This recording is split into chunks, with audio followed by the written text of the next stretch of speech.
Hey guys! Welcome back! Welcome back to another Powercast! Powercast! It's been a while. We're out of sync. Holy shit. You are out of sync. I did just fine. We haven't recorded one of these in a while. It's the PTGPowercast. That's right. See, I'm all fucked up. Now you're listening with power! That's right. There, I got in my 2 cents. And Paul's And out. I let you. I'll see you guys later. That's all you can add. Alright, yes, it's the PTG Powercast. How's it going? How's everybody? How's it hanging? Good. We're all safe. Surviving. You put yours to the left? I do too, actually. You what? He said, how's it hanging? I said to the left. Oh, Well, mine doesn't really hang right. or as Jim Carrey says, short, shriveled, and always to the left. Oh, liar, liar. No, mine doesn't really hang, though. It kind of makes a nice little nest right on top of my nutsack. It's kind of... I mean... Well, I'll see you guys later. Yes, what is up with you guys? We've got problems. It's been a while. Like I said, we've got some... We're working things out. Yes! Just surviving, just keeping busy. I mean, what else can you do? Busy keeping on. That's right. That's it. That is literally it. Being tormented by my dog. That's about it. Yeah? Decided to start playing Breath of the Wild again. Really? I A just game thought- you said you would never go back to. No, I thought I'd go back to it eventually, but it was one of those things where I put it in to kind of mess around because I was just trying to figure out what I wanted to play because I kind of got burned out on Assassin's Creed Odyssey again. So Yeah. I'm still trying to complete that one at 120 fucking hours. And you still haven't completed it? Not even the main game. And I've still got 2 DLCs to go through. They're like 7 hours apiece. Wait, the game is longer than 120 hours? Yeah. Holy. I've done everything Well, I mean- so far. Technically, I played Xenoblade Chronicles 2 for 140. Jeez, what the hell's wrong with you guys? I do everything, though. I love that fucking game. Like, I explored the world, hit all these landmarks, and then I've been going through the story, and every time a side quest or something would pop up, I'd go pick it up and do those. Ooh, so. shiny. Basically, I'd be like, all of a sudden, like, the mark would appear on my map. I'm like, well, I gotta go over there now. But, so I popped Breath of the Wild in, and I was just kind of like, just kind of dicking around, and I was like, you know, I'll just kind of start a new game. So, started a new one, dicking around. I'm now like 10 hours in, and I'm like... That's how I'm going to be when Xenoblade Chronicles Definitive Edition comes out in a couple of weeks. Although I gotta say, in one of their updates, they must have adjusted the durability of weapons. In Breath of the Wild? Because they do not break the way they used to. Thank God. You know what's funny is that you talking about like all the side quest stuff, like one of the very first games that I truly remember playing where I was playing the side quests and side missions was actually Arkham City. Do you remember Arkham City? Yeah. There wasn't really that many like side quests, but at the same All time, the Riddler stuff. And... that was the one game where I realized that I cannot ever play a game with side quests ever again because I literally have ADD when it comes to that stuff. Because I'll be playing through the main series, and then all of a sudden a side quest will pop up and say like, "Oh, this mission's now available," and I'm like, crap, I gotta do it because what if it disappears and I can never do it again? So I'm gonna just jump right into that side quest. See, and that's part of my problem is because I have played games where story progression locks quests. yeah. So as soon as they pop up, I must like, do them. nope, so I can't do it. Yeah, it's And then there were points where it's like, okay, it wasn't bad. Where it's like, okay, side quest popped up,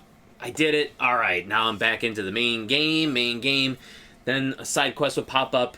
And while I was in the middle of that side quest, another side quest would pop up, and I'm like, fuck! What do I do? or worse than that, you're traveling from one part of a side quest to another, and you stumble across one of the Riddler trophies, Well, and those start ones having are- to do those. And you're like, ones you God could- damn it! Yeah, but the Riddler trophies, you could get those at any point, so I Yeah, was never but worried still, about the it's a timing. new But shiny, and you it is, and I want to get it, so... So, I always recommend you play RPGs. Certain ones, anyway. Yeah. There are some I will never recommend to you. Xenoblade Chronicles being one of them. Because I think you remember me talking to you about I have this. no desire whatsoever to play that game. That game is literally the next, or a single town you walk into, suddenly 30 icons pop up. That game was notorious for side quests. Because you could literally just spend that entire game doing side quests, and you would probably rival the amount of time it would take to do the main game. Wow. Just doing those side quests. I remember just being so overwhelmed, you're like, fuck it. That first town, I ended up with like 30 of them, and then it just got to the point where I was like, I'm just going to continue the game. Yeah, because you're just like, all right. Right. And I think that that's what happens to me too, is that at some point I just kind of shut down and I'm just like, I become numb to the side quest. I'm just like, you know what? Fuck off. I gotta finish this. The one game I will say that I never get bored of the side quests in is The Witcher 3. Oh, yeah? Because all the side quests are like self-contained little stories, so they're not just a simple, well, go collect this and bring it back to me, or go kill X number of these and come back to me. They usually like have, there's interesting dialogue with like the villagers and stuff like that, so. That's why Lost Odyssey for the 360, Yeah. it didn't, I mean, it had side quests of sorts, but one of the interesting... The stories about his past. Because the whole game you play as immortals. There's immortals that have lived countless lives and all this shit, and like throughout the game you pick up these memories of your previous lives, or not really lives, I guess, but previous Eras you lived in, and they're like full like short stories of the life that he lived. It was very interesting, and I mean, it was purely a reading segment, so it was. That's why a lot of people didn't like them. That's actually, I got to the point where I stopped reading them in game and then just read them online because it was easier. And for some reason, some of them had that filter or whatever, so they got some of the words were a little blurry here and there. Which I was just like, I'll just read the text dump online. If it had been done in the style of like how Soul Sacrifice did, like the narration of it, and the words were interesting as they popped up, I think it would have been better. But some of those stories were so long. But that was a beautiful game. That was Square Enix. That's kind of like the.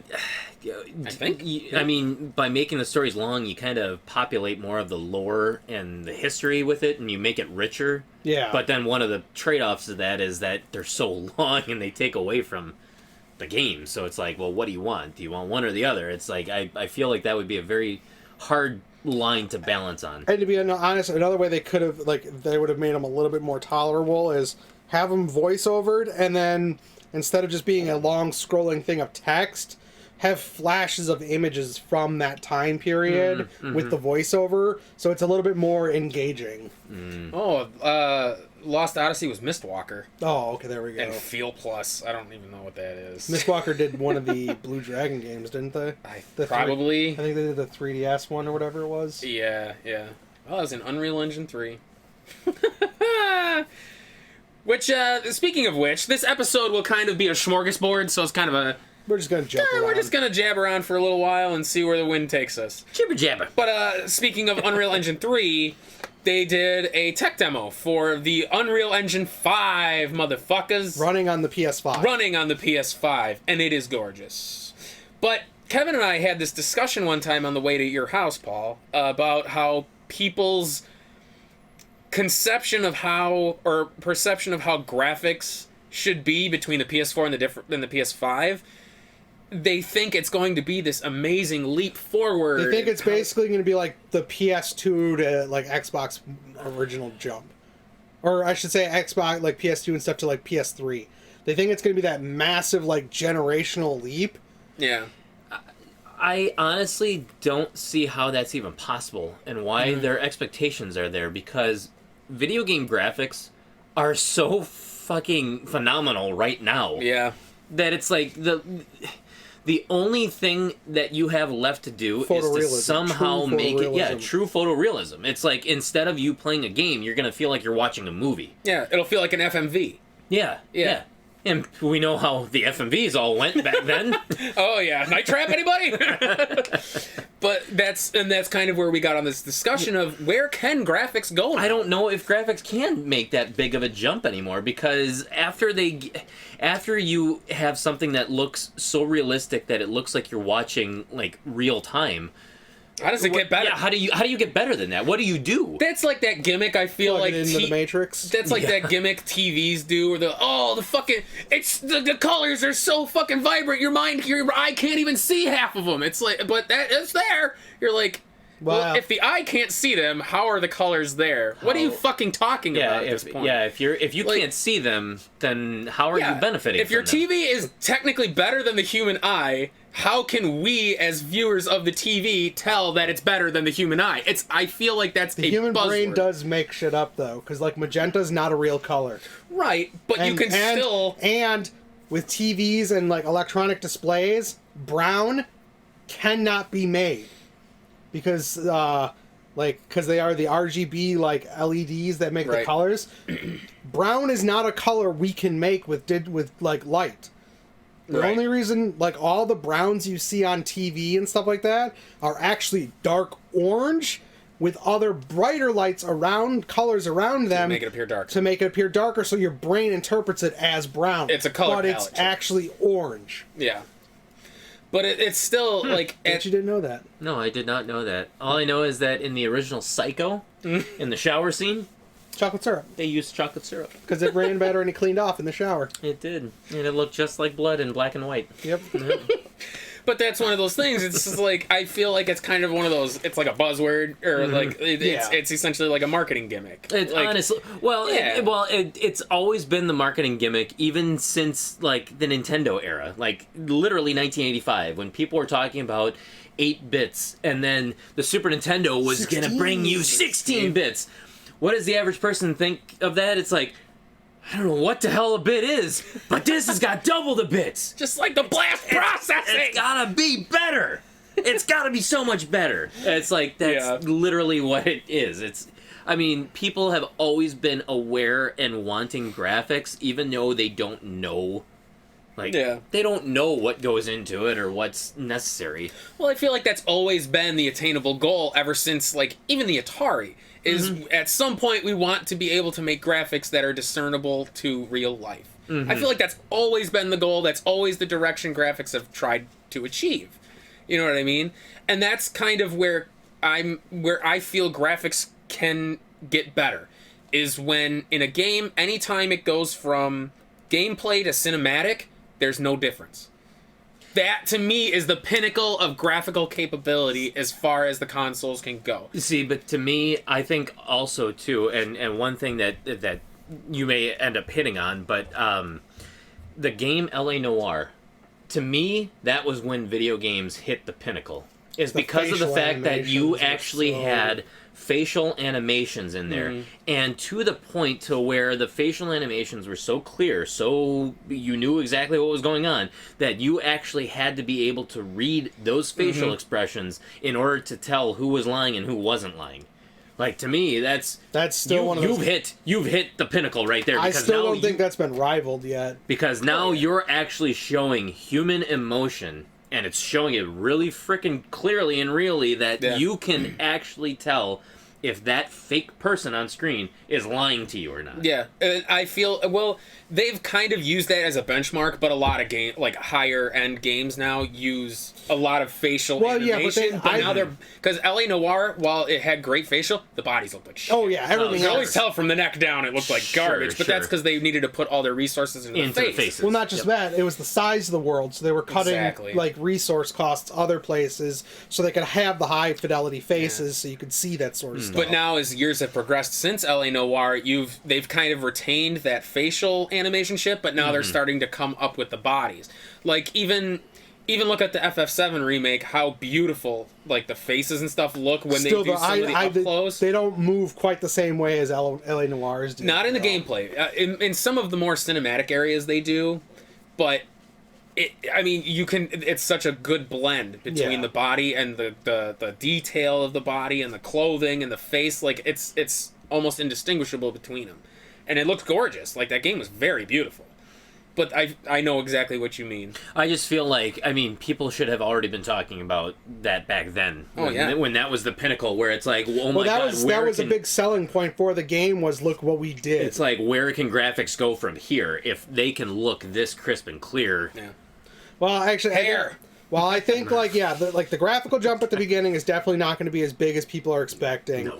Like, anyone that's expecting, I think, 4K, like, at 60 frames a second, it's not happening on the consoles. Period. PCs with high-end like top-of-the-line, like, $6,000 computers can struggle to do 4K from sometimes at 60 frames, so you're not going to get it on a console, period. Not a commercial console. Absolutely not. But I think the big thing that'll, like, show you the difference between, like, PS4 and PS5 will be when all of the games are implementing ray tracing.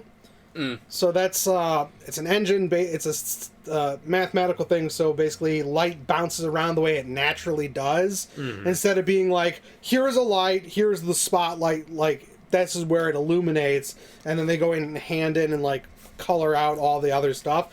Well, they'll be like, here's the light source, and the engine will just be like, okay, the light's bouncing around off of these types of surfaces. So, like, as you're moving, shadows will look real and stuff like that. That's going to be the biggest difference with the next generation. So it'll be more environmental. Yeah. Rather than the character models themselves. Yeah. Gotcha. Which I'm fine with, because character models can look as good as they want, but if your environment is shit... And that's the one thing is, like, while I really think that Unreal Engine 5 tech demo is very, very impressive, there is also a difference between a tech demo and actual in-game how they look. Of course. Oh, yeah. There is always a disparity because the computers they build, like the tech demos on, are more powerful than the consoles. I mean, a great example of this is, what was it? The first Watch Dogs. Do you remember the trailer that came out for that? Oh, yeah. I remember. And then when the game came out, about it's because like, they dumbed down the graphics. Yeah, because Well, because the consoles could not handle what they were originally planning. Well, a lot of the problem, too, is tech demos are built around the fact that it's To sell the just for product. this demo. And it's to sell Yeah. the concept of the Yeah. product. I don't think people realize is once the game is completed, there's a lot more things running and a lot more memory being taken up by literally everything else in the game that you can't dedicate all the memory of your game and all the power of it towards just those graphics for that particular area. No. Like, you have all these things simultaneously happening. You know what I mean? You basically AI and physics and all that. Exactly. Other You shit basically running, have yeah. a swimming pool. Everything that you put into the game is filling in that swimming Yeah. pool. You're sharing it. You're not compartmentalizing it. You're sharing all of that Yeah. space. And once you run out of space, sorry, that's all you got. Yeah, a tech demo is basically a glass of water, Yeah. and the game is the pool. Like, you can't dedicate everything to just that glass of water. Like, clearly it's not going to work. Yeah. So, I think people kind of lose sight of that sometimes, where they think, well, oh, if it looked that way in the tech demo, why doesn't it look that way in the real game? Yeah. Well, think of And like what I else said, the real even game's doing. like high-end PCs, like they get some pretty impressive graphics, and like there are some games that will run at 4K at like really good frame rates, but you need a good, like really good computer to do that sort of thing. And the consoles for the prices, the technology that's going into these new ones is impressive, especially with like the PS5's hard drive is currently unmatched by anything in the PC market. Give it 6 months, the PCs will have something better. Oh, of course. Because once Sony starts like allowing that technology to go to other companies to start using it, the other companies are going to start now making their variation of it and figuring out how to do it. So it's going to add up, and that's why the PC like market changes so quickly. Right, that's why most PC stuff, that's why you get those PC elitists that always say PC's better, PC's better. Well, that's because PC can be expanded. Yeah. When I buy a PS4, there's really not a whole lot I can do to that system to make Other it than the hard better, drive. quote unquote. Exactly. Yeah. So, but also look at the difference in cost. PS4, $400. Your computer, $4,000. Yours better run better than my fucking PS4. And then it does, like, there's that cost, but then I think it does, like, they do even out because consoles, unless you're buying games used, it's $60 a game. Whereas PC, there are constantly sales on like Steam and stuff. You can get brand new games for like 50% off on Steam and stuff like that. So it's like, well, I mean, so the two costs eventually balance out in the long term. But yeah, that's why I always loved that joke I saw one time on Facebook about PC versus console, and there's, oh, mine can do this and this and this, my PC is this and this, I can't wait to go home and play Minecraft. And you're like, really? Like, and that's half the shit people play. Is like crappy games with like the retro graphics or like the fucking Minecraft. Throwback graphics that were not meant to display like amazingly. Like, who gives a shit about your super powerful computer? That you're playing it's so funny. Like when people talk about go play Flappy Birds. Although the primary thing now is like VR. Yeah. So I wouldn't be surprised if the consoles try to do another version of that next gen. That's still a thing, VR. Yeah, it's huge on PC. Yeah. Well, PC I could see. I really don't hear a whole lot about it anymore. Yeah, but see, to me, that is the only way that, like, I feel graphically speaking on TV, there's not much more that we can achieve before it looks realistic. Right. The next thing to do is to get the VR. interactive Full immersion. Is full immersion into it. Yeah. And Well, I will say this, is that the first time I ever played, it was... I feel like it was a Batman game, but I was literally... I can't remember what... I don't think it was the Telltale series, but it was a Batman game where I was actually in the Batcave. And I'm looking around and I'm like, oh my god. Like, I literally, like, I'm looking here... And it's like the game is matching, and if I move my head, I'm actually like I'm looking around like, oh my god, this is amazing. Well, and there are actually VR controllers that are capacitive. So like, if I only have like my pointer finger down, that's all that's down in the game. So it matches what you're doing, and as you grab the controller, you can use that to grab things in the game. So like you actually get some of the tactile feedback in your brain because I grabbed this thing, well I've got a physical object in my hand, so my brain's like, oh, we picked that up. Yeah. Like the biggest issue with VR though is movement is where it fucks with people.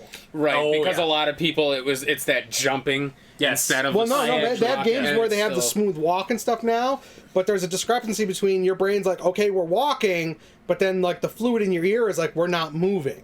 Right, the motion sickness. It's I actually was playing It's probably Resident Evil. Resident Evil 7 on the VR, and I was playing it for an hour.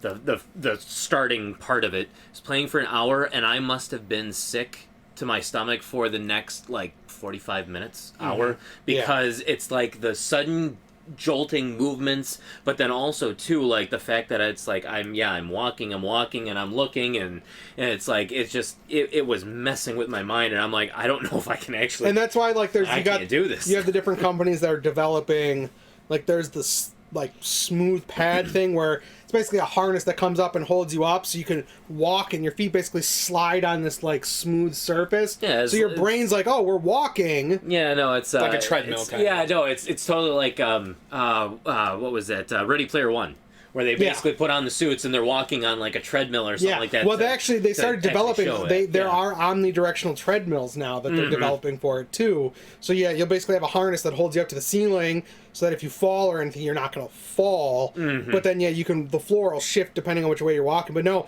these are literally it's like a bowl.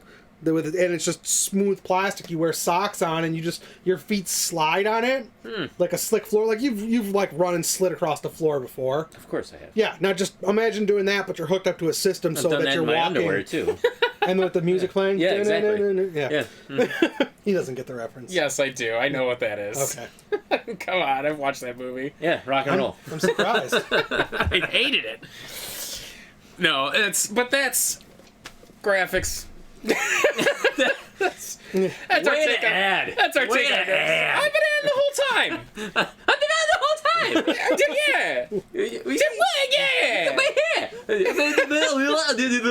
What?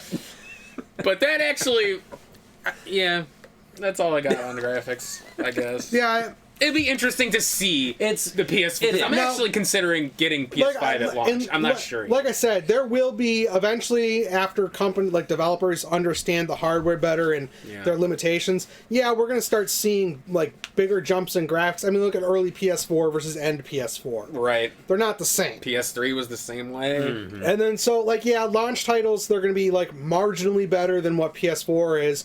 By the end, we might see some of the much better looking ones, but it's not going to be that immediate jump from like PS2 to PS3. Right. It's just not going to be that. Well, and I also think too that I think if people expect it because of the fact that when you had PS1 come out, it was it launched at what, like $300, $299, or what was it, $190? No, it was $199. I think. I feel $199. $199. I don't know. I'll look it up. Yes, because then the big hubbub of the PS2 when they revealed it, their reveal was just like the guy pulled out his speech cards and said $299 and literally walked away, and like thunderous applause. So, but with the first PlayStation, you had a $200 retail cost. PS2, you had a $300 retail cost. There was an upgrade. You had a DVD player. You had improved graphics. You had graphics that looked a lot better than they did on PS1.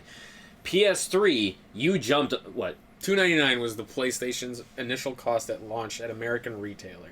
Wow, so it was $300? PS2 Was $300. was $300. Yeah.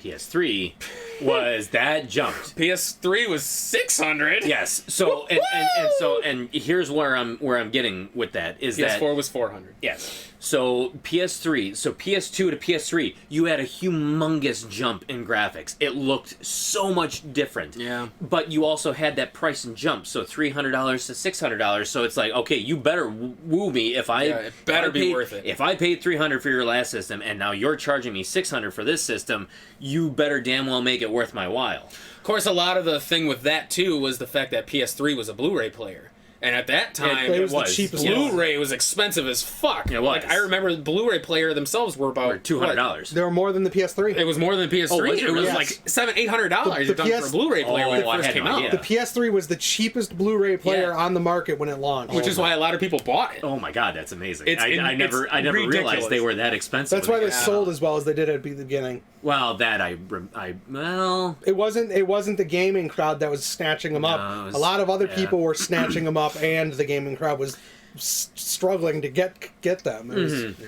But with the PS4, then that price went down to $400. But it still had there was still an improvement in graphics and stuff like that. So now with PS5 coming out, and I don't know if they have finally cemented what the price is going to be, $699, I but I'm think? guessing it's going to be $600, or if not That would be more. my guess. If not more. So now you're starting to get to that point of, okay, for the PS4, I paid $400. Now you're going to be charging me $600 to $700 for a PlayStation 5. You better woo the fuck out of me, because now, guess what? It doesn't have a Blu-ray player on it. Or, well, I mean, it does. It does, but Blu-ray is not, like, who cares if it's got a Blu-ray player? What do you have now that you're going to pull me into this? yeah. And if it's not graphics, then what else is it? So I think that's why people's expectations are so darn high with this. It doesn't look like they have an official price yet, but a lot of speculation is pegging it down to about $500. Oh, 500. Okay, so it's down from what they Well, initially and thought. see, that's Okay. the other thing is too is technology gets cheaper to manufacture as we go on. So Right. It does, but still, I mean, with for the fuck's sake. with the rise of cost, though, people expect that they're going to get their money's worth, and so Right. I think which that's is where I the think that's where expectations part of are. the big backlash for Sony came when there was people were unsure about backwards compatibility and stuff Yeah. like that. Yeah, I remember that. Oh God, what a disaster! Well, that to be was. quite honest, and see, and that's where I don't know whether or not to blame myself or to blame Sony, because obviously, when they announced that there was going to be backwards compatibility, we got swept up in the hype. was it truly realistic for them to go back all the way to PS1 to do backwards compatibility? So it's like, do they have the technology to do that, or was it Xbox just... goes all the way back to the original Xbox, so that's Yeah, why I but- think people were hoping for at least back to like PS3 or something like that. Then maybe that was a realistic expectation to have, is that it would rival Xbox, so that it would go all the way back to PS1. I was about to say, because if you think about it, Xbox only has what, 3 generations to go back. The PS5 would have 4. Yeah, Xbox 360 and then Xbox One. Xbox One. Yep. So I mean, really, it might be that much bigger of a deal. That's true. To be honest, and we kind of talked about it. I don't know if I think we didn't put out the podcast episode or Powercast episode because they ended up dispelling the rumor about the backwards 100 games backwards compatible. Yeah, at not launch. only that, but the fact that we talked about how they were rumored to go all the way back, and that was our biggest selling point. Was they could launch that fucker I would have bought it $600 or $700. I would have bought it at launch. Oh hell yeah! I would have bought it at launch Because now you have not only the PS5 ability, but now you have everything else of a library. There's no reason not to. Mm-hmm. Because now you're able to preserve all of those fucking games from the past with this one system. It's an all-in-one. Yeah. And who the hell doesn't like an all-in-one? I'm honest. Honestly, I really don't play a lot of the PS3 anymore, and it's only because of the fact that I bought mine in 2009, and so it was the 80 gigabyte version. which Yeah, is you don't have very any small. memory. I don't have the memory to actually put in games anymore. It'll just say that there's not enough memory, and I have literally tried to delete as much as I can through the system, and for some reason it still is not freeing up enough memory for me to even put in a new game. So I'm like, if you literally could make a PlayStation 5 that goes backwards compatible, at least a PlayStation 3, I would snag it up because there's so many PlayStation 3 games that I want to play, but at this point, why the fuck would I go back and buy a PS3 just so that I can play these games and spend $300 on a system that it's like, I'm literally only buying it just so I can play these handful of games that I couldn't play before. Yeah. And PS5, I'll be honest, I was, like I said, I'm considering getting it at launch just because of some of the titles that they're talking about launching with. Like Outriders, we had talked about that. Godfall looks really good. And, I mean, just those two alone is... Outriders, I'm already sold because that game looks fucking incredible. I'm sold on both of them already. Yeah, even Godfall looks really fucking good. But I don't know. We'll kind of see how it plays out because that's supposed to launch sometime in holiday, right? Yeah. November, I want to say, is this the launch date? I'm assuming it'll be somewhere between... Probably after Thanksgiving. I'm assuming somewhere between Black Friday and right before Christmas. For fuck's sake, I don't even think I'll get a hold of them. If they're going to stick with the holiday 2020 release. Yeah. The only system I've ever bought launch was the Switch, and I have no regrets on it. It still works great. But graphically speaking and hardware speaking, the Switch doesn't compare. No. It never has. But the caliber of game that they released for it is what saves it, though. Breath of the Wild. Yeah. I mean, was there anything else they needed to put on it? Really, that was a system seller. And then if that wasn't enough, then well, no, not even that. It's from Breath of the Wild, then 6 months later they had Super Mario Odyssey, and that just completely I knew exactly. We knew that was coming. I knew that was coming. You son of a bitch. I did just to piss him off. Say what you want, though, but that was a pretty good game. I liked it. I liked that game. Yeah, but this guy plays the same 5 games over. His quality of a good game. You have to admit, I have been really branching out. I've been playing some other games and stuff. So yeah. And I do it half because I want to play these new games that I've never played before, and the other half is just to spite you fuckers. I feel like for every 2 games you play familiar, you play 1 game that you have never played before. So you play a game you never played, 2 games you know, a game you've never played, 2 games you know. I've actually played 2 games in a row now that I have never played before. Odyssey and I did Odyssey, and then I did Metroid Samus Returns. Oh, okay. And next is actually going to be Link's Awakening. For the Switch. There you go. Proud of you. I'm doing it. You're finally able to contribute to society. I'm growing up. And actually, that will segue to our next topic. Games that should sell better, but for some reason don't. What the fuck sells games?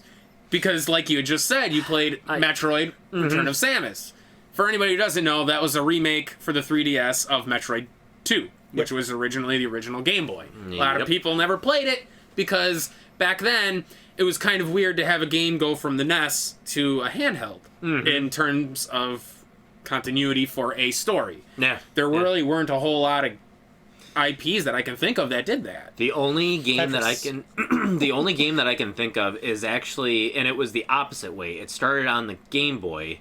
Well, actually, no. Gargoyle's Quest. Yeah, it went from the Nintendo, which was Ghosts and Goblins. Then it had a spin-off on the Game Boy, which was then so successful that it spawned a sequel on the Nintendo. Yeah. And then that spawned a sequel on the Super Nintendo. So you had one where it's like a trilogy of games that were literally on 3 separate consoles, which kind of blew my mind. But But yeah, it doesn't happen often. You are absolutely correct. It will never happen often. No, and Metroid was the same kind of formula. You had the original Metroid on the NES. You had Metroid 2 on the original Game Boy. And then you had Super Metroid, and then you had Metroid Fusion on the GBA. Yep.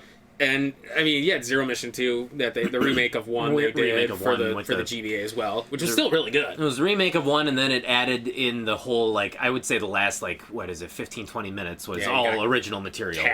Captured by the Space Pirates. Whatever. Yeah. But yes, but you were saying that game, I mean, Metroid's a powerful IP. Like, there's a huge fan base for Metroid. It's such a good series, and a lot of people love it. But for some, you'd think Metroid 2, Return of Samus for the 3DS would have sold better because it's already a big series and it's a big deal. Mm-hmm. So regardless, so Metroid was very well received on the Nintendo.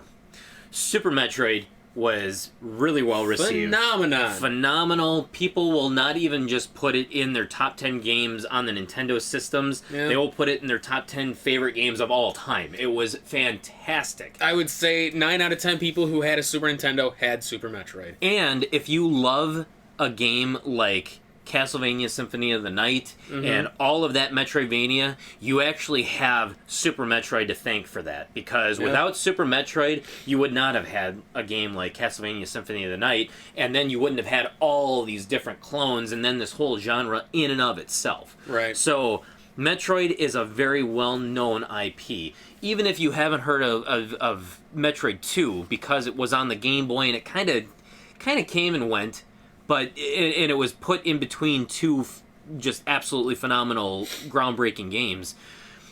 It's still a Metroid game. In and of itself, it's a Metroid game. And Metroid, I would say that it's one of their flagship titles on the Nintendo. It's one of their flagship IPs.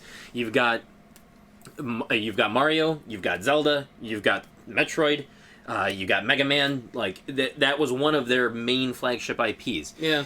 This game was so good. Honestly, I think, maybe it had a few flaws in it where sometimes the difficulty ramped up like ridiculously. Oh, yeah. On Samus Returns that you played? Yeah. The difficulty just all of a sudden, it's like you're just walking through it, cruising through it, and then all of a sudden you're just like a brick wall. You just... That's what happened to me is Probably to the Omega Metroids. I got to where you're fighting the Queen without much difficulty. And then I got my ass handed to me. I stopped playing for 2 months. Oh yeah, well the Queen, you just have to.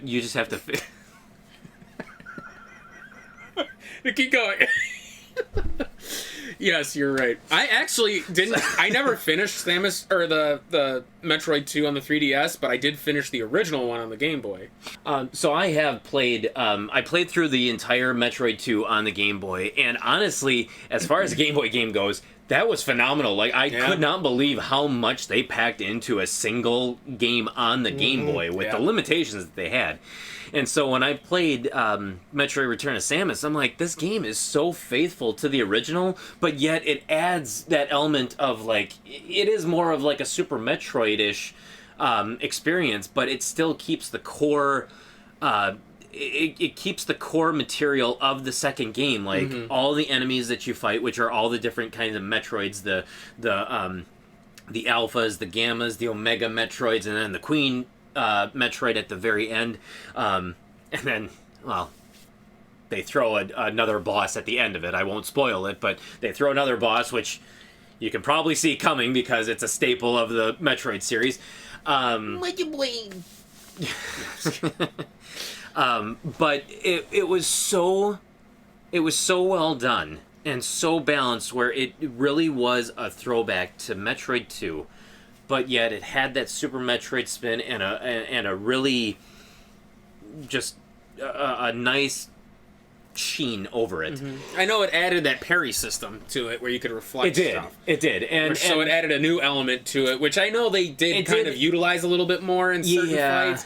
But it's funny because I liked the fact that they had that the parrying system, but they almost, I think they relied too much on it at times, where you constantly had to keep using it, and there were certain enemies that were, like, you couldn't just kill enemies right off the bat without having to use it in certain situations. So I didn't really care for that so much. Well, and the thing with that was, it was weird because there would be like segments where you don't use it at all, and then there's segments where you're using it like every 2 feet. Yeah, exactly. And it was annoying. Yep. They couldn't balance it between, like there was like some way of getting it from like one end to the other. It was just, nope, here's an entire section where the game was literally designed around using this, and now here's a section where, well, this is just a straight up adaptation of the original section, you don't use it. Yeah. But the game itself, I mean, it was phenomenal. So regardless of if people had played Metroid 2 or not, they were still going to love this because it's a Metroid game. Yeah. So then I was like, okay, I wanted to see, like, okay, was this ever a big seller on the 3DS? Like, it should have been. It's a Metroid. It's basically a main series Metroid. It's a remake. It's kind of like the Resident Evil of Metroid. It's a remake of the second one. And I thought it must have sold gangbusters because it's one of their flagship titles. It's a great game. And when I looked at the sales numbers, I'm like, this can't be right. Like, what? The game sold as of like 2020, I think it was. The game has sold 570,000 units, which by all intents and purposes I would consider a flop. Yeah. And Just a little bit over 500,000? Yeah. Yeah. Only 500,000. When you have tens of millions of 3DSs out there, because everybody has a 3DS, why didn't this game sell better? People know the Metroid series. People know that it's a reliable and it's a fantastic franchise. Why wouldn't this game have sold more? Do you think it's a result of it being because it was a remake of Metroid 2? Do you think if this had been a remake of Super Metroid, people would have clamored for it a little more? There's another possibility after Other M, because that was such like And Other M had a lot of backlash. It was like fan reception wise, it was basically shit upon. So I'm almost wondering if that soured the franchise to a lot of people. I don't. Other than the Prime series, did it sour? Yeah. Did it like because people? And that'd be another thing is people want more of the Prime series and not the other one. I honestly think that it didn't sour the entire franchise because I think that Other M stands on its own as kind of the outlier of the Metroid series, where people talk poorly about it, but they basically like it's kind of one of those things where it's expected, like, oh, let's hope that you don't pull Other M. They don't say like, oh, let's hope you don't pull a Metroid franchise. Like literally, it's localized only to Metroid Other M. Which is funny because I think people didn't care for it because it was a far departure from not only the 2D side-scrollers, but also the Prime series, because it was third person. And it had more story. And it had freedom of movement, and it was story-heavy. Mm-hmm. Whereas the other ones, no matter which way you went, the 2D or the Prime games, story was there, but it was more about the platforming, the shooting, the upgrades, the exploration. Mm-hmm. And Other M took it and said, all right, well, let's give her a narrative. And you see how kind of fucked up she was, and how like... It humanizes her. Yeah, and I think people hated that. People did not like the fact that she wasn't a cold killer. Yeah, she's not this cold, calloused bounty hunter trying to kill these Metroids. Yeah. It's like there were certain things that happened in her life that literally caused her to be as cold and distant as she was. You know what? Yeah. We'll play Other M on the channel. I would love to, actually. I think we should. Yeah. I never played the whole thing. I haven't played it yet, so I would love to. But Other M is a 2D? No. It's 2.5. Yeah. It's that weird thing where it's 3D graphics but on a 2D plane. Oh, nice. And there are times where it'll shift perspective. Oh. So like kind of like the best of both worlds for me. It's weird because you can go first person by aiming, and it does through the mask, but then when you go out of it, it goes back to like the third person like stagnant camera kind of thing. Oh, good. It's very odd. You'll have to. It's something you'll have to experience. I like it. Yeah, I'm looking forward to it. But it's a beautiful game, and I loved it. It was for the Wii, I believe. Yeah. Yeah. So I started thinking about it just in terms of like why do games sell, and what causes a game to just kind of be like a big hit. And I thought about it in terms of, okay, well, let me think about some of the hottest games that have sold. So you've got like any sports games like Madden is always selling. So you're selling that to the sports group. MLB The Show, FIFA, Call of Duty. The Call of Duty games are popular. The Grand Theft Auto series has always been popular since number 3. But I'm like, what do games have that will pull somebody in? And it's like, okay, do you have colorful graphics or a lovable main character? Somebody who's like adorable that people just absolutely are clamoring over, like, oh my god, this character is so wonderful. It's like, okay. Competitive aspect. Well, no, not because that's what sells Call of Duty in the sports games is the competitive competitiveness. That's fine, but that is a completely different. Well, that's another separate section of what makes things sell. But you're also selling to so you can't build something that is for all ages. Basically, you have to cater to either one group or the other. Yeah. So you either have it for adults, like your Call of Duties, your Grand Theft Autos, or you have it for kids, your Marios, your Zeldas. That's what it's got to be one or the other. It can't walk the line because then you don't know who you're selling to. Well, Twilight Princess was a good example of that. Look at how gritty and dark that story was. I really don't think a lot of kids got into Twilight Princess, but then you look at Skyward Sword, But then it was bright, it was colorful, but the story was still kind of dark. Yeah. Even Wind Waker. but there are also exceptions. I mean, look at the Darksiders series. It's rated teen, and it straddles the line, and it did really well. But it's not for kids, though. It doesn't matter. It's not for kids. It's going to be. It's going so to be. you for assume those it's like adults. basically like kids and then teen through adults is your two categories for the most basically? part, but just something where a teen is not going to be made fun of for playing Darksiders. So you're basically, it's kind of like, well, I know what you I'm mean. trying I to know. understand it. I'm trying to wrap my head around this. And so, and then I was thinking, okay, so games like back in the day, like, do you remember Spyro? Of Yeah. course. Okay, that was strictly for kids. It was very colorful. No, I'm making fun of you. Sorry. Here's where I'm going with it. It was strictly for kids. It was very colorful. The main It's character, simple. Spyro, was adorable. And he had this little wit about He him. was a back-talking, He was little a sassy back-talking, guy that the kids would have loved his little quips. little sassy dragon. Shitty version of And so the Figment. kids were playing it, and the adults were like, wow, there's some platforming elements. This looks kind of fun. I think maybe I'll play this too. Or I'll play this with you. And so there you had a big seller because of the fact that it was designed for kids, but the adults ended up loving it as well too. And so I started thinking about that in terms of like, okay, where did Metroid go wrong then with this Samus Returns? You literally have a character who cannot be advertised for kids because she basically goes around killing things. So you don't have the kid stuff, yet it's not really full-on adults. It's not edgy enough. It's not edgy enough for the adults because you're killing things that are not like human. You're killing things that are just cartoon things and Metroids and all this other stuff. So it's not really for them. It's really kind of in that no man's land where it's like you really aren't advertising for kids, but adults, like, they're never going to say like, oh yeah, I love the Metroid series. Although I love unless the you're Metroid someone series. that grew up maybe directly with the Right, right, franchise. right. So it's like, and it doesn't have the competitiveness. You can't play this in esports or online or anything like that. And it doesn't really have, like, the only people you are truly selling this to might be The your nostalgia original crowd. fan base. Yeah, the the nostalgia nostalgia crew. crowd. Who, if you take something like that to the nostalgia crowd, who not many remember that game coming out because it was sandwiched in between two great titles, who are you selling it to? I think a big factor of that too is the fact that the Switch launched that year.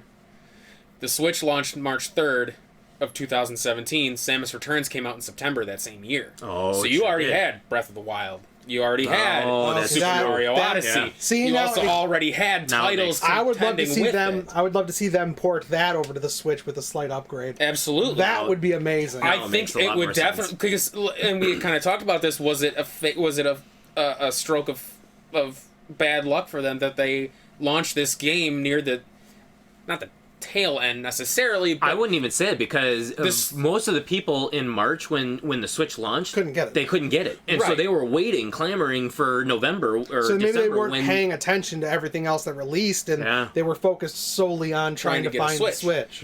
So was it just poor timing? Maybe. I have a feeling if like you said they port this to the Switch, it would probably do a lot better than the 570,000 Yeah. units. I think it would do. I think the accessibility of it, not to mention just the fact that the Switch is just a great piece of it is hardware it's anyway. it's a fun piece of hardware. It's You wonderful. can take it anywhere with you. I think it would. I think it would definitely blow its original numbers out of the water. Yeah. But again, too, it's like you said, it could be the fact of what it's advertised for. I mean, if you look at Super Metroid, you had not only the nostalgia factor, but you had it was a darker game Well, and then because the people graphics that, were better. The people that grew up playing the original Metroid are also slightly older. Yeah. So Yes, and they knew that it was a dark game, and so you were really catering to those kids who grew Yeah. up playing Metroid, and they were ready to kind of grow up with yeah, Metroid to Super Metroid. and even Metroid Fusion, a kid's not going to understand a lot of the underlying story elements of it Mm-hmm. compared to like when we played it and we're like, when they're going through the whole elevator sequences and they're talking about when you did this and the baby Metroid and all this other shit,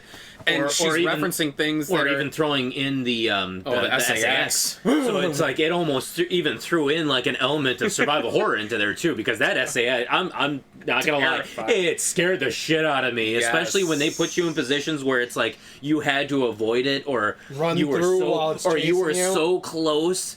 Stalks you like you Michael were Myers. so close to it, and you're just like, oh god, please don't find me, please don't find me, please don't find me. Oh yeah, that one scene when you're in the vent right above her. Right below, and right below her. I think it's you're above underneath. Her. You're underneath her. She's walking. You're underneath, and you're just like, oh my fucking god, please don't ball mode and come down here. Yeah, don't. please. You have to like outrun her if I'm not mistaken. There is the one scene, where she just walks behind you. Yeah, and you have to keep running. Which is funny because one of the Prime games has like an SAX. The Dark Samus. The Dark Samus. Oh, Dark Samus. Fight. Yeah. Made from Phazon or Phazon? 2 or 3? I think it's 3 because it's Corruption, right? That's 2 then, because 3 is Echoes, isn't it? No, 2 is Echoes. So and 3 is Corruption. 3 So I think it's is gonna be Corruption. 3 then. Yeah, yeah, So it's like a pieces of her suit become infected. It's born out of like the Phozon or the Phazon pools or whatever. Yeah. God, those games were good too. That was a series that 100% translated extremely well to the FPS genre. Yeah. It was such a gorgeous game. The Even one the thing, platforming wasn't terrible. like it translated well, but I will say there is one aspect that I don't think translates very well is the shooting, because like you had to do like the whole stop, hold the lock on to move your thing. You could lock on and keep moving. But it didn't. It's not as smooth as playing like a shooter.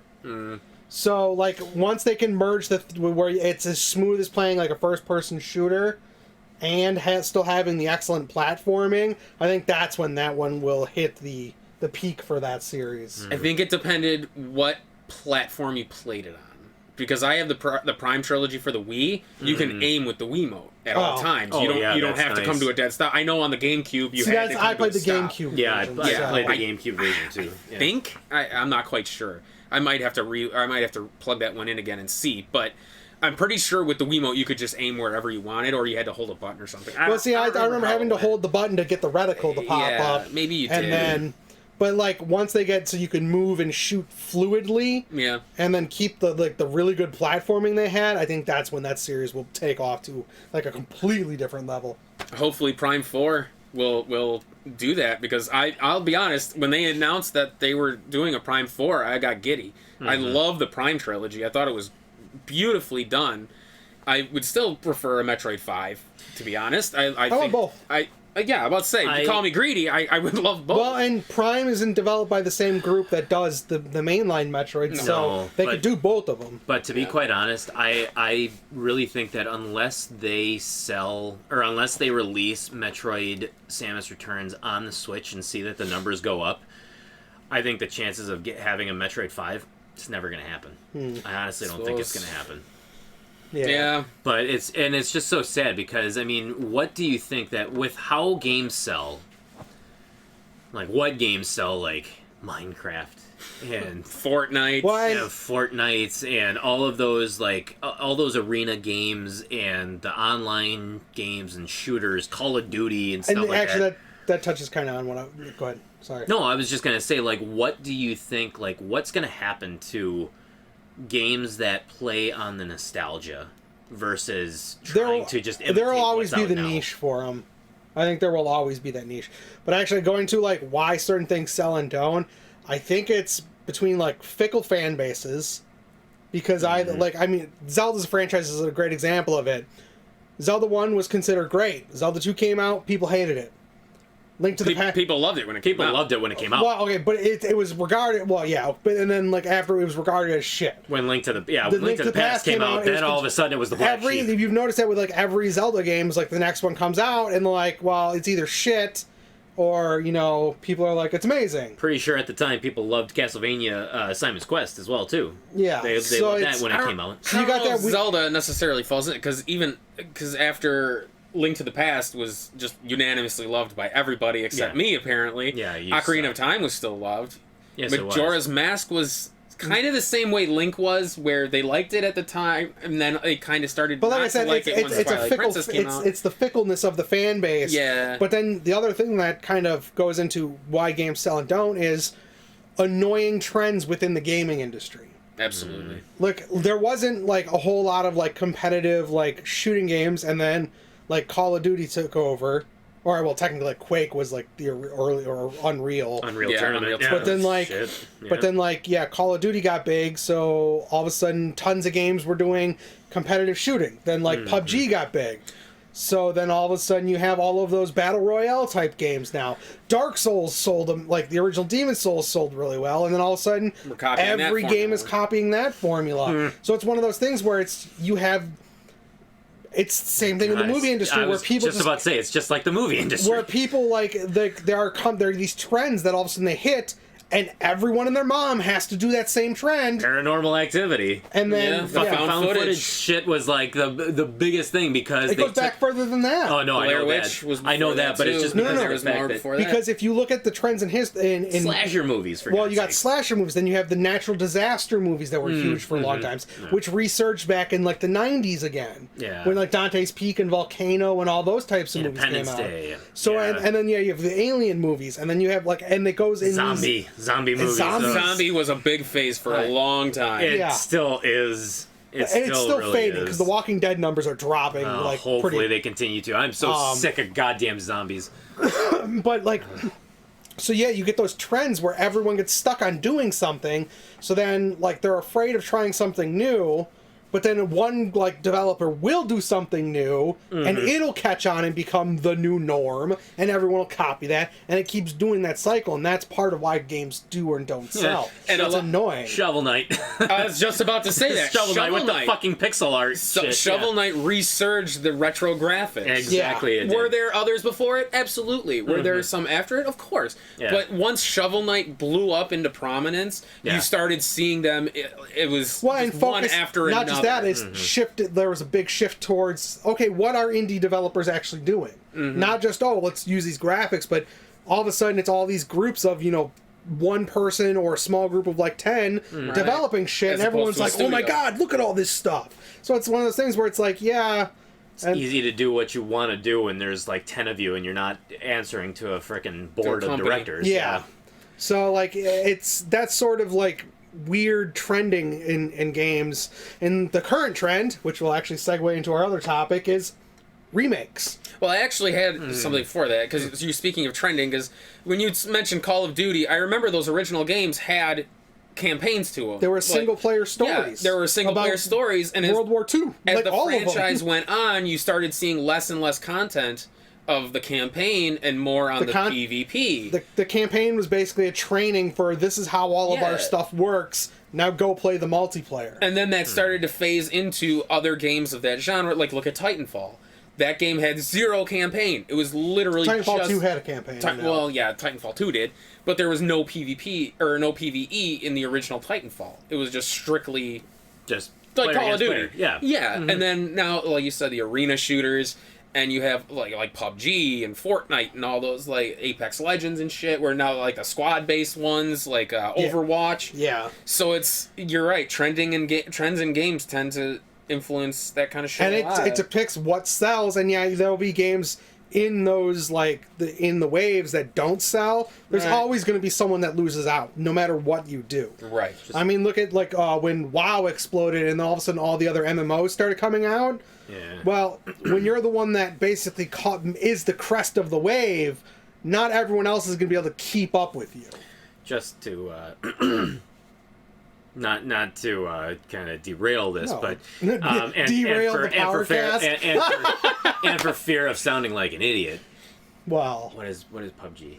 Player Unknown. That's what it was. Player Unknown's Battlegrounds. It was like the first major battle royale game. Player Unknown Battle. Oh, so it's basically like a free for all, and you don't know who you're playing against. It started as a mod for like.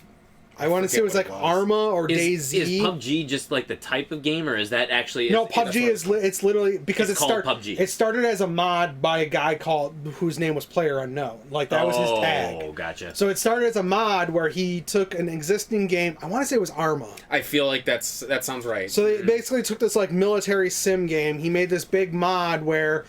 it took a whole bunch of people that were, and you all dropped in at random with no equipment. You had to go scavenge your equipment, and like as the time went on, the arena shrunk. By like a cloud. It's the last man standing. Shit, yeah. So and then that caught on, and that's when like Fortnite and all these other games started popping up, because that game it's same thing that happened with what was it?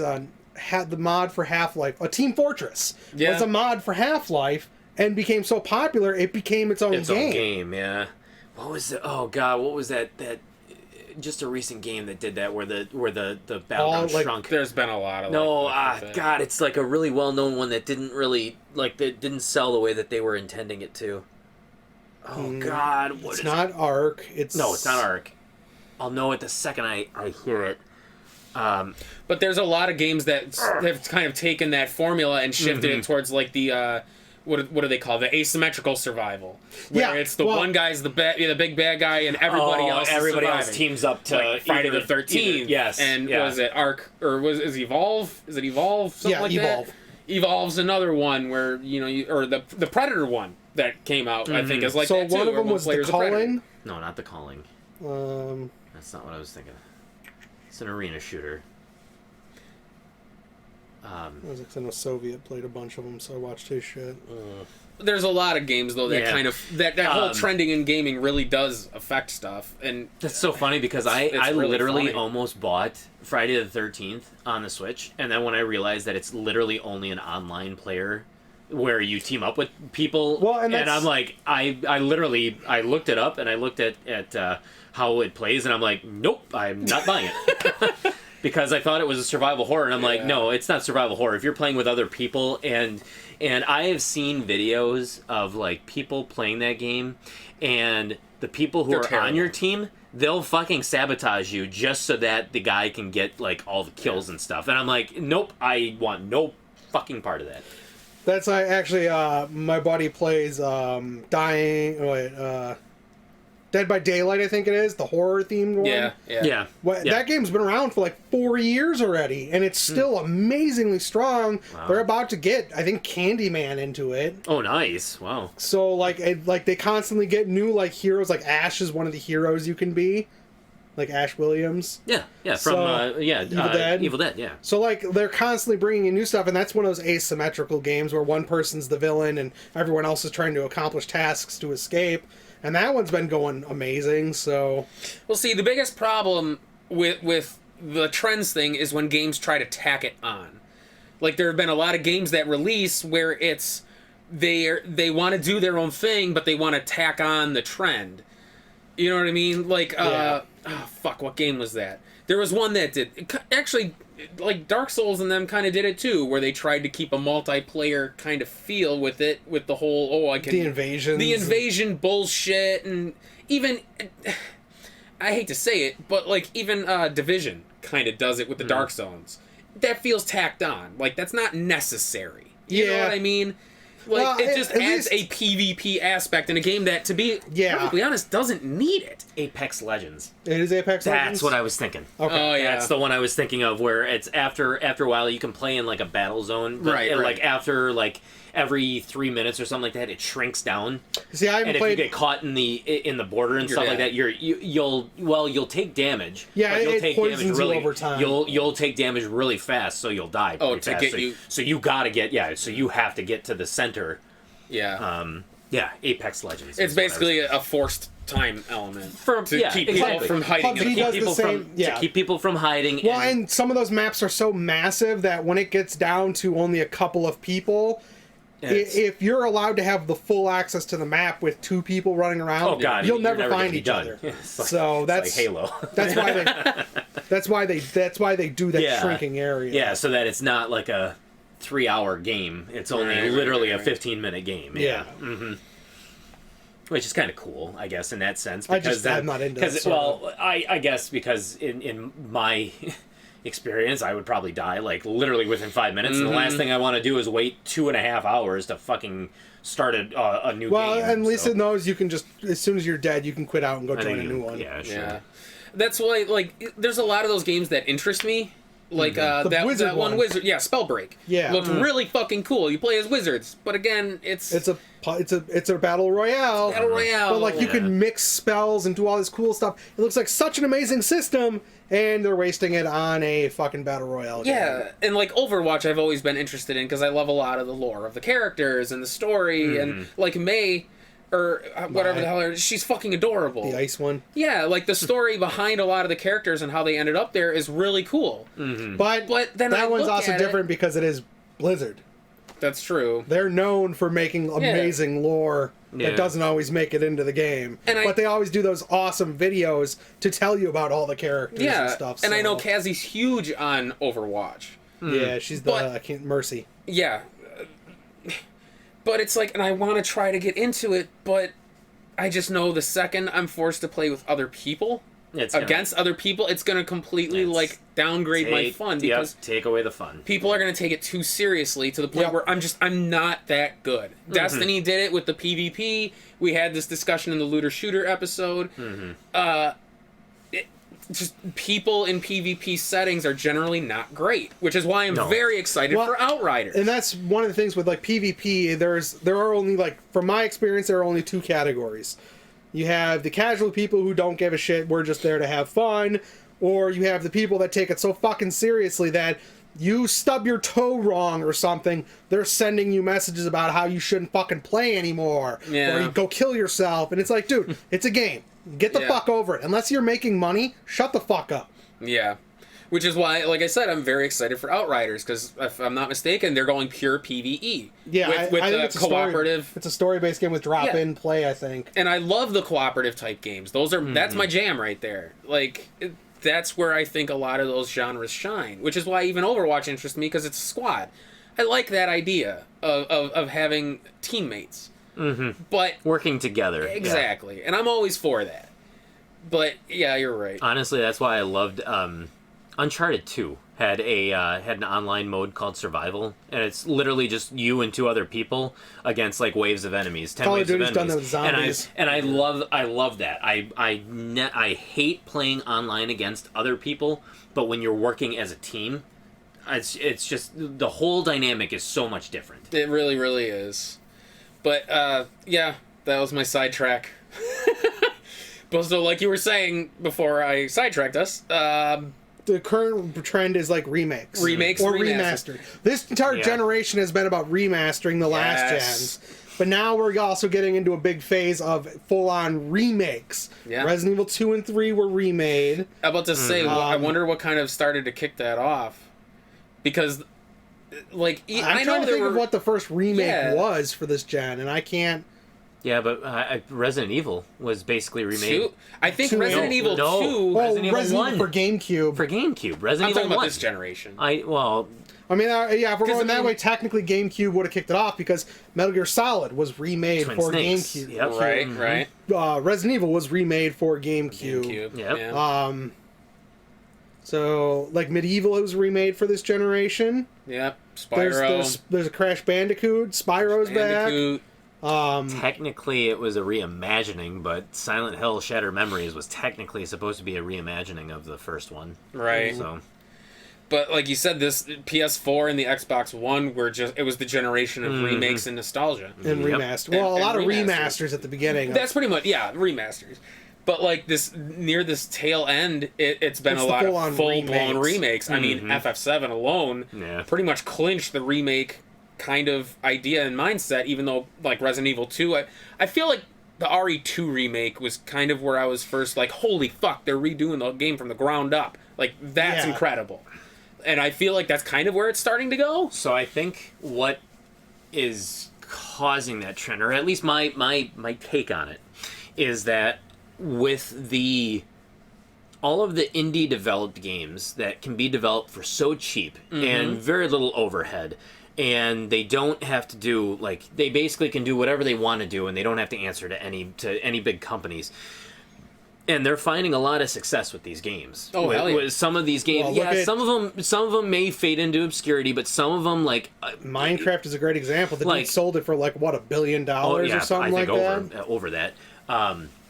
But I mean, you got games like that. You got games like Shovel Knight that probably cost like next to nothing to make, and there was very little risk, and it ended up taking off. And so now all of a sudden, it's like indie developed games and limited run games and shit like that. Now they're doing everything that they want to do. And so when you do get the AAA titles that are coming out, people are like, I don't care. It's got to be a title that people know, like Call of Duty or Grand Theft Auto. Otherwise, you're putting all of this money into a AAA title that if it fails, your company may actually if you're one of like the big publishers, your company may just go under, like, because one flop is enough to shut your doors. And so they are saying, okay, they don't even want to do new AAA developed games because of the fact that it's make or break for their company. So now they're going back to remakes where they know that this game sold in the past, people still love it. Let's remake it. Let's throw a fresh coat of paint on it. Well, tighten some bolts. Let's do it. I also think there's another aspect, especially with like Resident Evil.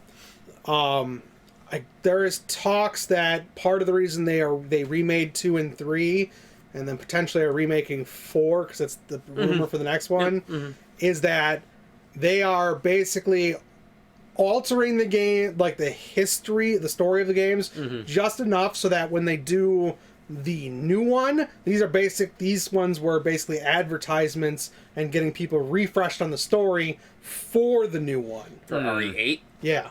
Really? Oh, sure. Yeah. And I think they're also trying to avoid the big flop that 6 was. Yes. Everybody's meeting up, but the game's shit.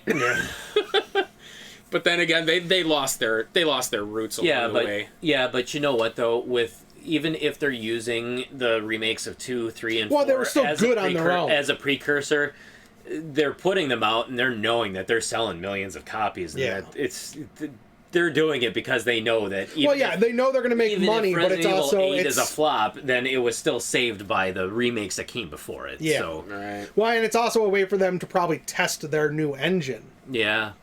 Because but I do truly... It's a way of testing the engine with something that they know will work. But I do truly believe that the remakes are up because of the fact that it is very little risk.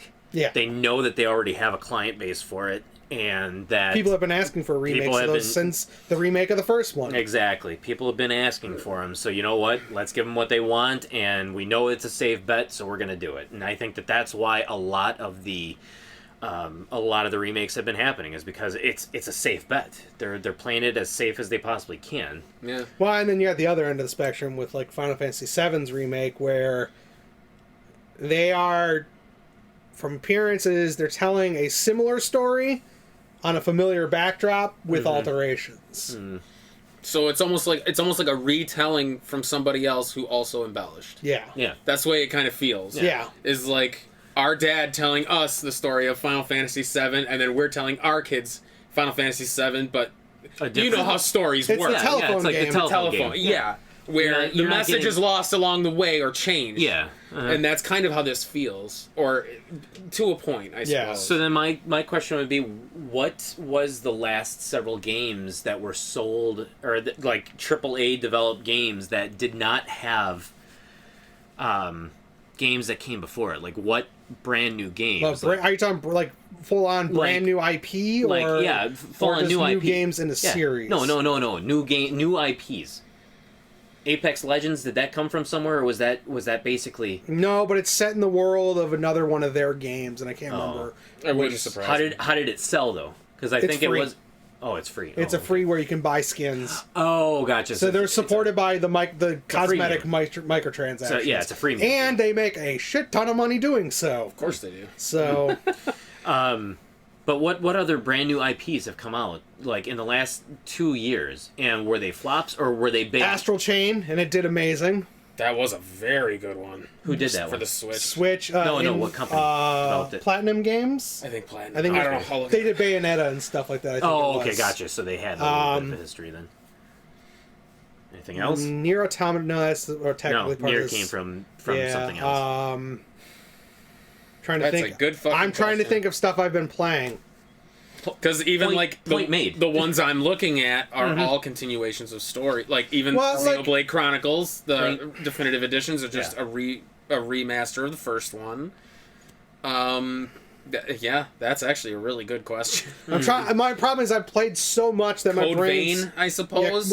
Code Vein's new, but it's... That's a new one. Um, That's, what is that, Namco? yeah, Bandai Namco? Bandai, yeah. Shit. Astral Chain was Platinum Games, you're right. Sweet. That was August 30th of 2019. That game was fucking incredible. That's one where we you'd should like play that. on here. Oh, hell yeah. The battle system was incredible. Even the story it's Pokemon without being Pokemon. Basically. Trying to think. Like, yeah, that's the problem. I'm thinking through, like, games I've been playing. Now, Yeah, like, there are right? certain things I focus on because I like Darksiders is a great example. I've loved the series since the launch, so I've bought every one. That's because it's reliable. They know exactly how many. Or Well, but also, to me, the story was good. The Yeah. story is what sold it But, for me. yeah, so. but they know exactly how many Joe copies they're going Mazzart. to be selling. So they know, okay, this is our budget because we expect to sell this many games. They're not going out to produce a new IP Right. and saying, okay, we want to put $100 million into this and the advertising and stuff, not knowing what If our it's gonna return's work. going to be. Which is why I'm excited for PS5, because some of the games they're talking about at launch, like that Outriders, that's Square Enix. Yeah. Square Enix has not gone into, like, that kind of a setting before.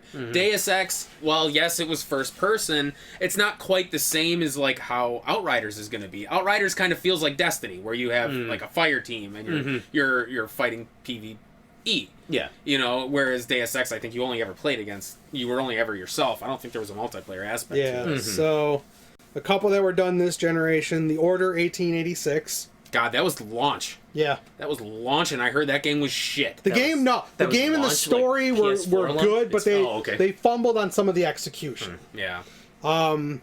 Until Dawn, Until Dawn was... Too yeah. Human, or no, not Too Human. Human was Become good. Yeah, that was good. Become Human. Detroit, Detroit Become Human. That one faded. That one just came... but they were still brand new IP that did Yeah, it was. amazingly well. Horizon, Horizon, Oh, yes. okay. And which there's supposedly two for the PS5. now granted this is based off of comics. I guess it does a little bit of both, but the Spider-Man for PS4. It didn't get based off of any of the previous games. It's their own story. It's their own design for the suit, but it's based off an I wouldn't existing say character. No. It's can still based play I off would not. Spider-Man Yeah, name. exactly. I don't think that can be counted. Days Gone, I don't even know what that is. Um, Zombies. Death Stranding, And that actually didn't sell that well. but it's Kojima. It sells. I know as it's well as I know his it's normal Kojima, stuff. but it did not. It didn't sell well. I think that one was overhyped. It was. It was. And it was super. it almost felt like weirdly like too little too late, in Yeah. my opinion.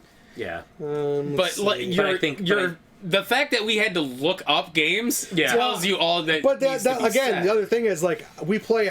Well, I don't. Paul doesn't, but you and I play how many games? Man, Right. so that's you. So that's you play 5 games with one new. Fuck off. But even so, like we literally, like we sat here for a second, we could not. Think Dude, of I can't even games tell that- you all the movies I've watched in the last year. I know, but like we should have been able to name some of these like off the top of our Hot heads that are IPs new that- yeah. IPs. It's harder than you would think. Hot That's a IPs good that fucking stick. question. Hot IPs that stick in your mind. Horizon, I'm surprised I didn't catch actually, because Horizon I absolutely Yeah. loved. Yeah. And that game was fucking great.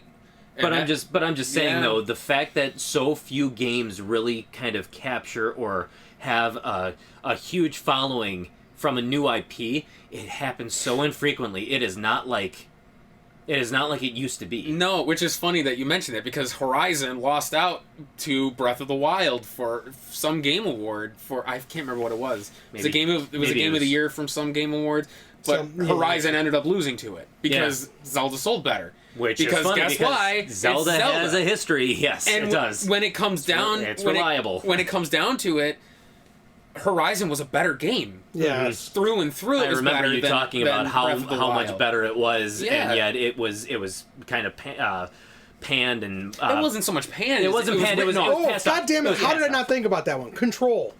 Control, yes. And that was recent too. Yeah. It is recent. Control Okay. was fucking great. Yeah. But that one, oh, that was physical. Yeah, that did have a physical release, Yep. didn't it?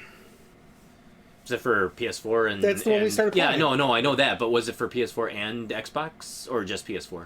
I have no idea. Was it Outer cross? Worlds, Outer Worlds, yeah. brand new That was IP, fun. and that sold amazing. Who did that one? That wasn't Bethesda. No. I'd still like. It to was see, like a Fallout game, I'd but still it like to wasn't. see some of these sales numbers, though. Me too. I really, because I don't know if games necessarily sold like that Detroit 2 Human. I don't think it sold as well as. It was a as- big one. Yeah, but I know like, it was a big one, but I still don't think it sold all that well. I really don't know. I don't know. Sekiro: Shadows Die Twice. What was that? It's That's Sekira. from Software.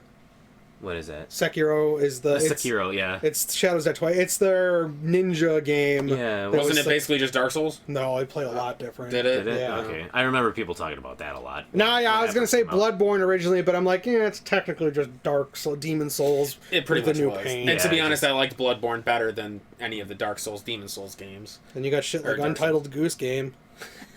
Untitled Goose. But that goes towards the whole idea of indie games. Like, Yeah. you can create this just nonsense game as an indie game, and it catches on. Like, look Yeah. at The Messenger. I mean, The Messenger was essentially not a sleeper hit. That's not the right word. But it's an indie game that caught on really, really well. That studio is now doing Sea of Stars, which is basically Chrono Trigger.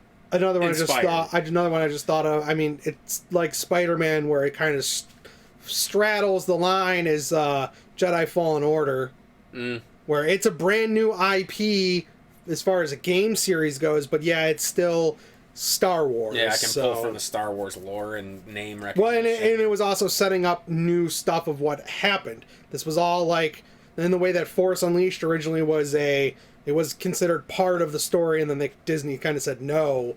This is actually part of what is considered the main Star Wars saga now. Oh, yeah? So, Okay, so Detroit Become Human. yeah. It sold over 2 million units. But that's a mix of physical and digital. So do you consider that a big...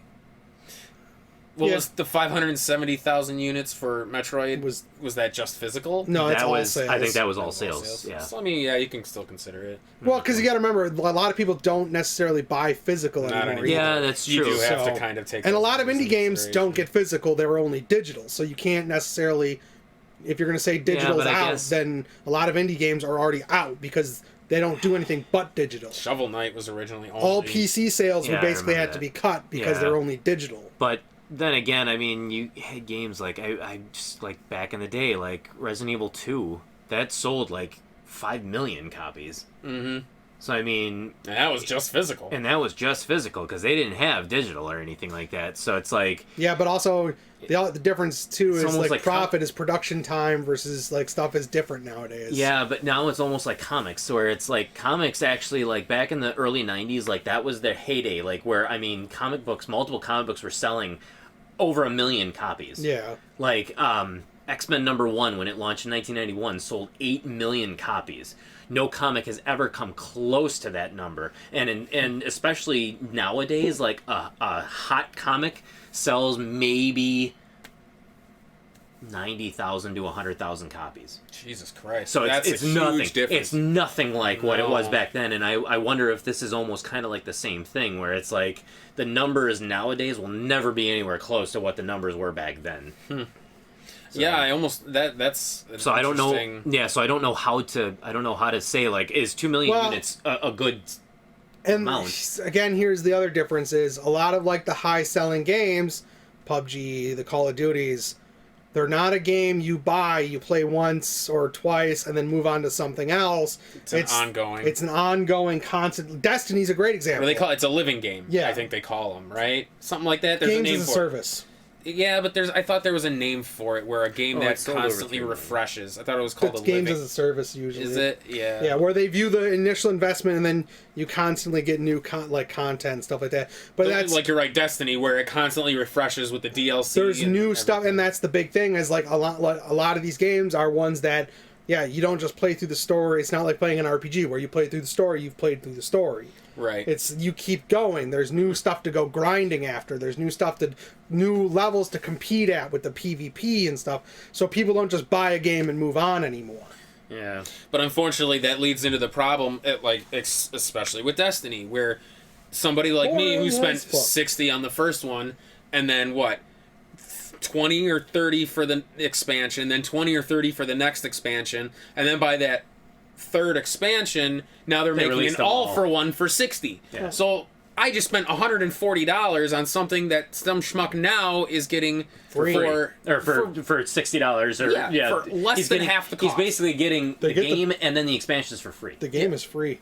well now Yeah, it now is. the game They is. changed to a free to play model, but that's one of those things where it slaps you in the face because I still think it's kind of a newer idea that they don't know quite how to manage it yet. Well, to games make as it a service fair. is basically it's something that there's always been free to play like MMOs on PC Right. where you could pay the shop and buy unique stuff. So that the model has almost always existed. It's just it's becoming a lot bigger. Yeah. Which I suppose now, since we're talking about remakes and remasters, we were talking about this briefly, is that the Tony Hawk Yeah. remake. Like, Tony Hawk 1 and 2 are being remade for PS4, Xbox One, I think PS5 and Xbox Series X. was there really that big of a clamoring to remake Tony Hawk? Yes. Dude. I'm just saying. The first one, Honestly, anyway, yes. at least the first and second one, yeah, I think there was, honestly. I think it had a huge following. I know Tony Hawk was a big title on the PS1. It but was. It was that big? People Yeah. were It was. clamoring for Yes. it? Over It was, dude. FF7? Oh, yeah. It was. Yeah. Come on. It was. But again, it's one of those things where it's a certain group, usually our age, Yeah. we have these other games that are hitting that nostalgia thing, making you go, gee, you remember what happened to that game? Or what that game was like? So all of a sudden these companies are like, well, these people want this nostalgia, let's play on it, let's find the ones that we know have a fan base still, Yeah. and let's, release... wrong. I mean, a great example, like we talked about it before, was the Super Tecmo Bowl, Yeah. or Tecmo Super Bowl, where there are still fans updating the roster in that game on the PC so you can play with the modern people. So, Right. like, I Like some guarantee modern you, tournaments. I guarantee you there's a group somewhere still doing that with Tony Hawk making levels. By the way. With the custom creator. By the way, thank you for calling it Tecmo Super Bowl. Yeah, so I had to correct myself. Thank you. Ah, It's not Super Tecmo Super Bowl. Tecmo I know. Bowl would be the Super Nintendo one. But yeah, it's one of those things where now that, like, a lot of these companies are truly understanding that they can capitalize on nostalgia to a different level. Yeah. So, like, they're getting, and like, one of the big selling points for Tony Hawk is they are getting the original soundtracks minus a couple of tracks that they apparently just can't. I don't know if they can't get the license for, Or maybe they just were going to spend too much. or the on license costs trying to too get it. much Yeah. now. Maybe they're like, nah, we'll pass on you. People Yeah. didn't really like that song that much.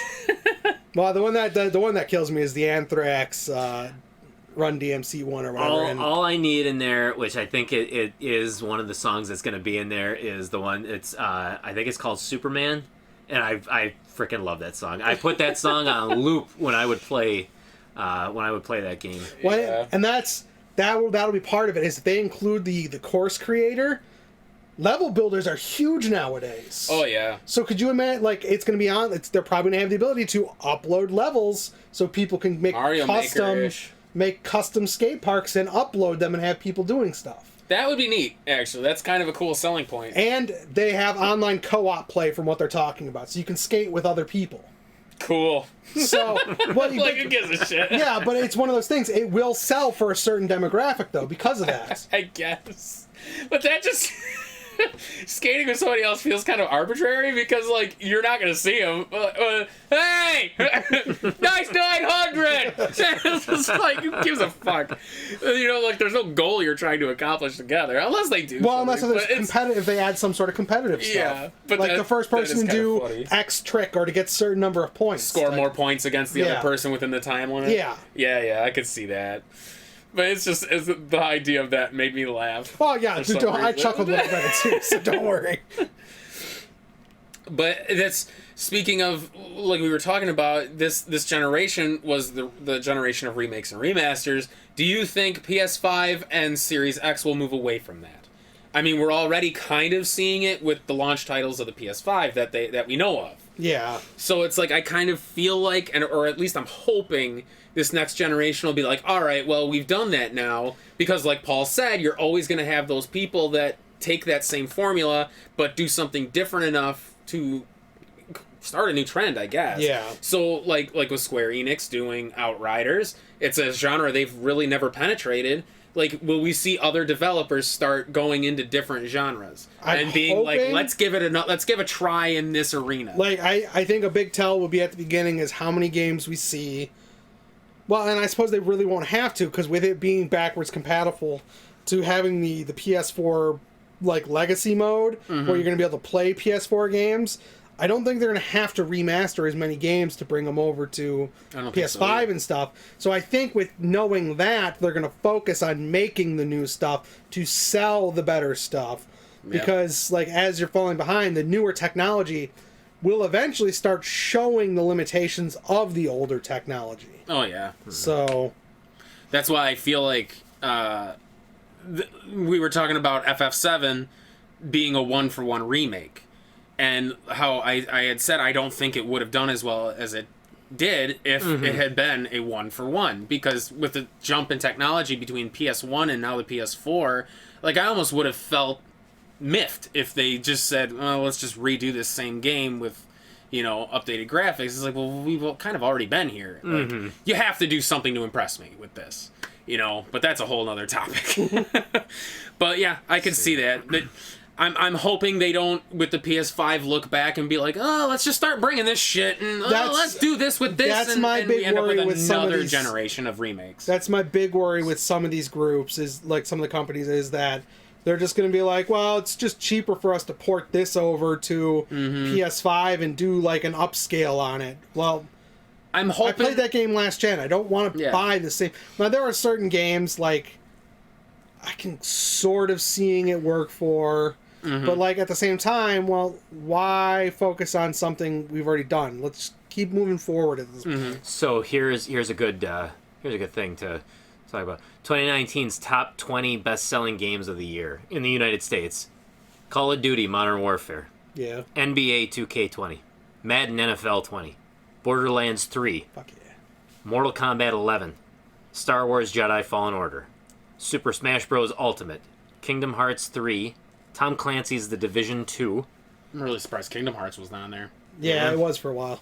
Mario Kart 8, Grand Theft Auto 5, Red Dead Redemption 2, Minecraft, FIFA 20, Anthem, Pokemon Sword. Anthem, really? Yeah. Anthem, That Sold was one of the number biggest 15. ones? Sold Number 15. huge at Holy launch. crap. And people hated it. Yeah.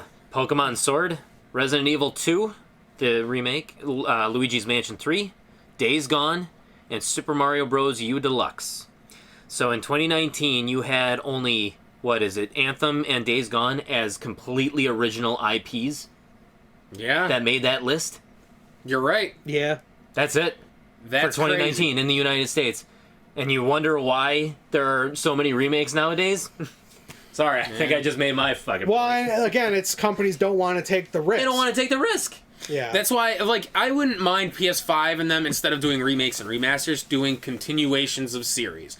Let's see them No, that's pick back fine. up. Oh, let's do a Wild Arms 6. You know, long... Square Enix, get off your ass and give me the final conclusion to Legacy of Kain. Yeah, like, Bastards. take game series that were very beloved on, like, PS1, PS2 era. Yeah, and- where the hell is Nightmare Creatures 3? Yeah!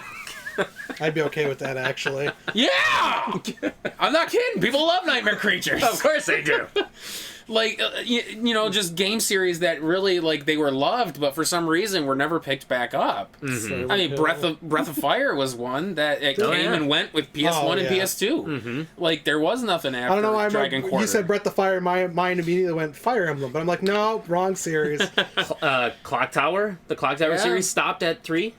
I'm just saying. Survival horror is so- not survival horror anymore. Clock Tower is not going to be a run That's and gun. true. No, that is true. I'm about to say That's survival so horror. sad. Like, that style survival horror only seems to survive on PC. It doesn't seem to do well on console. Unfortunately, when Resident Evil kind of jumped to action, I feel like everybody else kind of jumped suit. It's now let's do done. jump scares. Yeah. And, Well, and to be honest, I think Dead Space also upped it. Although I have to say though, I mean, honestly, PT, it was short-lived, but you know what though? Survival horror still has its place. hell yeah, and PT was a phenomenon. Still, that game, it was literally a trailer, and it still is in people's top 10 like survival horror games of all time, and I think it even won Game of the Year. It won some Game of the Year. It won awards. some recognition of some sort. And it was literally a demo. It was a demo, and it won awards. That's where, and speaking of PT, and you mentioned Death Stranding earlier, I feel like if Death Stranding had stayed more towards the PT feeling, it would have succeeded. I think that's what ultimately did. What killed it, I think, is the gameplay loop. Well, the gameplay loop wasn't very. I think like the horror. What I hear is like the segments where you're trying to get away from the creatures or sneak by them are awesome, but when you're carrying all the crap between settlements, it's boring. But also, too, I think, honestly, is that where people's expectations were and what was delivered is that people thought, especially with, like, Guillermo del Toro and... But he didn't help on that one. And Reedus jumping on board to Death Stranding, they thought that this game was... Well, del Toro didn't help with... Oh, he didn't actually do anything? He has a cameo in the game, and Reedus has his likeness. Yes. But, Kojima called there's a bunch of, like, famous people that have a cameo in the game, but they did nothing creatively on it. But either way, because of everything that had happened with PT, and then when everything transferred over to this Death Stranding, people thought, okay, this is going to be, basically, for all intents and purposes, this is our Silent Hill game. It's Death Stranding. It was nothing like that. No, it was nothing like that. From at the all. gameplay, I remember watching it. So I think people, I was turned off immediately. I think people were like, oh yeah, it's a Kojima game. Like, okay, it's got to be, it's good. But nobody was saying like, this game is phenomenal. They were already like, this is not what we thought it was going to be. So it's completely went the other way. Oh yeah. Well, unless you guys got something else, I'm tapped out. I can't believe it. Yeah. I actually stayed through this whole entire conversation, and now you can no longer add anything to it. You know what, Kevin? Let's keep it going. What else you got? Let's go No. Pokemon Go! Man, fuck you guys. I almost pulled out my old cards the other day. It's like, I'll get these two schmucks to play some cards. Oh, that's funny. No, I mean, right. As far as graphics and stuff like that go, and just this generation of stuff, and I mean, I think we've pretty much said all we got to say on it. I think so. I'd say if you haven't watched that Unreal 5 engine test for PS5, watch it. It is really worth watching. Yeah. Absolutely. But let us know what you think. Why are games... Why is there such a draw for remaking games instead of doing new IPs and new games now? Let us know what you think. Yes, let us know possibly a series you would love to see continued onto the PS5 or Xbox Series X. And not including Silent Hill, because all of us want Silent Hill to continue, and Konami, you suck. No, we want all their other franchises to continue. Huh? Konami? They can drop Silent Hill. Give me another Castlevania, for fuck's sake. Yeah. Well, that's I true. would love another 2D Castlevania. We've been waiting longer for Castlevania. I'm pretty sure you got Castlevania. There's probably a pachinko machine for Castlevania somewhere. There's one for Silent Hill. I know there is. You just had to reopen that movie. That's the unofficial sequel. If you guys have any topics you'd like us to talk about or discuss, or would like to throw in, hit us up on Facebook. Hit us up on Twitter. Go to powertripgaming.tv. It'll take you directly to the YouTube channel where you can watch Paul and I muscle our way through the NES collection. And you can watch us play games that aren't the NES on our side quests. Yes.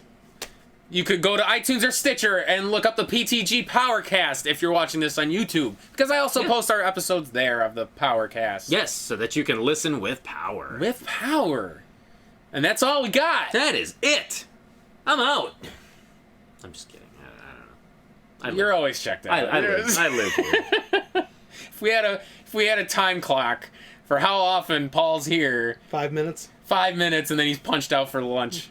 7.5 hours of lunchtime. Punched out. Time theft. Fuck this guy.